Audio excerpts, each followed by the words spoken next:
আসসালামু আলাইকুম বন্ধুরা, আশা করি সবাই ভালো এবং সুস্থ আছেন। দূরের এবং কাছের যারাই আমার ভিডিও দেখেন সবাইকে জানাই পবিত্র মাহে রমজানের আন্তরিক মোবারকবাদ। পবিত্র মাহে রমজানের আগে অর্থাৎ রমজান মাসের আগে আমি গিয়েছিলাম সাতক্ষীরা সফরে। তো সাতক্ষীরা জেলাটা আমার কাছে অত্যন্ত ভালো লাগছে, যার কারণে আজকে আমি ভিডিওর মাধ্যমে তুলে ধরার চেষ্টা করেছি যে সাতক্ষীরা জেলাটা দেখতে আসলেই কেমন। তো যেহেতু একটু গ্রামীণ এবং প্রাকৃতিক পরিবেশ, সেই হিসেবে মূলত ভিডিওটা বানানো। কুমিল্লা থেকে আমি মোটামুটি রাত্রের বেলা রওনা দিই কুমিল্লা নূরজাহান হোটেল থেকে। আমি সকাল 9টা তার 8 হইতে পারে, ওই সময় আমি সাতক্ষীরা সদর থানাতে যেয়ে পৌঁছাই। তারপরে সেখানে একটা ভ্যান নিয়ে আমি রওনা দিই তাদের লাপসা ইউনিয়ন রাজনগর একটা এলাকাতে। তো ভিউয়ার্স, আমাদের কুমিল্লা জেলাতে অ্যাভেলেবল রিক্সা থাকে, যেটা আপনারা সবাই জানেন। কিন্তু ওই সাইডে মানে অর্থাৎ সাতক্ষীরা, তার আগে আমি নড়াইল গেছিলাম, অন্যান্য জেলাতে গেছিলাম, যে জেলাগুলোতে কোনো রিক্সা নাই, শুধু ভ্যান গাড়ির মাধ্যমে তারা প্যাসেঞ্জার যাতায়াত করে থাকে। যারা আছে তারা ভ্যান গাড়িতে চলাচল করে। তো সাতক্ষীরার যে পরিবেশটা এত পরিমাণ সুন্দর আমার কাছে লাগছে, তো ভাবলাম যে আমার এই ভিডিওর মাধ্যমে আপনাদেরকে পরিবেশটা একটু দেখানোর চেষ্টা করি। কারণ আমি মোটামুটি সাতক্ষীরা যাওয়ার পরে তাদের যে ভ্যান গাড়ি আছে, ভ্যান গাড়ি দিয়ে মোটামুটি চলাফেরা করতাম, এক স্থান থেকে অন্য জায়গায় যাইতাম মূলত দেখার জন্য। আপনারা ভিডিও তো লক্ষ্য করলে দেখবেন তাদের যে পরিবেশ, এই যে দেখেন সবুজের সমারোহ, অর্থাৎ ধান তারা লাগাই রাখছিল। এটা অন্যান্য জেলাতেও আছে, কিন্তু সাতক্ষীরা জেলাতে সদর থানার এরিয়াতে এরকম একটা গ্রাম্য পরিবেশ, আর দুই পাশে ধানের ক্ষেত, তার পাশাপাশি হইলো মাঝখান দিয়ে রাস্তা গেছে। বিশ্বাস করেন এত পরিমাণ নিজের ভিতরে ভালো লাগতেছিল। আমার সাথে কিন্তু আমার ফ্রেন্ড সার্কেল বা আমার ভাই গাদাস আরও ছিল। শুধু আমি যে একাই খুশি হয়েছি বা আমার যে একাই ভালো লাগছে বিষয়টা এরকম না, যারাই সাথে ছিল সবাই কুমিল্লার ছিল। সবাই নিজের মনের ব্যক্ততা বা মনের আকাঙ্ক্ষা প্রকাশ করতেছিল যে ভাই এত সুন্দর জায়গা হইতে পারে। এটা হলো সাতক্ষীরা জেলা শহরের সদর থানাতে যাওয়ার একটা রাস্তা।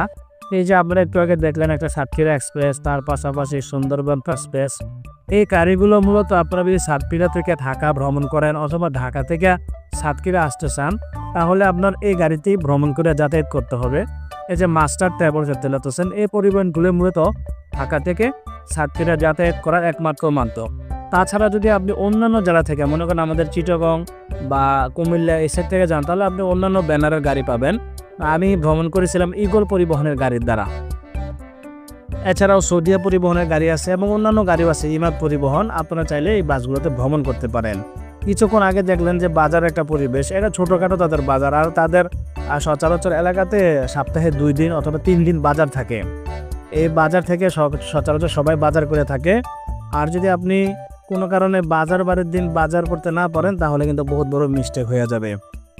এই যে দেখেন খেজুরের রস, আমি যেহেতু শীতকালে গেছিলাম, তো আমাদের সাথে যারা গেছে সবাই খেজুরের রস খাওয়ার জন্য মোটামুটি খুবই মানে উৎকণ্ঠা বা কি বলবো, যেটা আমরা শহরে খাইতে পারি না, সেখানে যাওয়ার পরে সবাই খেজুর রস খাইতে মোটামুটি অন্য রকমের হয়ে গেছিল। তারপরে তাদের গাছ থেকে নামানো আমরা খেজুর রস খাইছিলাম, এত পরিমাণ মিষ্টি আর মজার ছিল। এরকম খেজুর রস আগে কখনোই খাওয়া হয় নাই।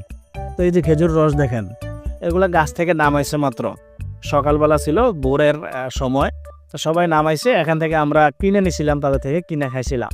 এই দেখেন দূরে কুয়াশা দেখা যেতেছে আর শুধু ধান ক্ষেত আর ধান ক্ষেত। সাতক্ষীরা জেলার প্রধানতম ব্যবসা বাণিজ্যের মাধ্যম হলো মাছ। আপনারা জানেন সাতক্ষীরার মাছ সারা বাংলাদেশে নেওয়া হয় বা মাছ ব্যবসায়ীরা নিয়ে থাকে সেখানে বেচা কিনা করার জন্য। তাদের ঘের বলে থাকে, ঘেরের মধ্যে তারা মাছের চাষ করে এবং সাতক্ষীরাতে ভালো পরিমাণ মাছ পাওয়া যায়, বিভিন্ন রকম বিভিন্ন প্রজাতির মাছ পাওয়া যায় এবং দামে অত্যন্ত কম। আমাদের এখানে শহরে যে পরিমাণ মাছের দাম, সেখানে মাছের দাম ধরতে গেলে অর্ধেক, মনে করেন যেটা আমরা 400 টাকা দেখাই সেখানে 200 টাকা দিয়ে পাওয়া যায়।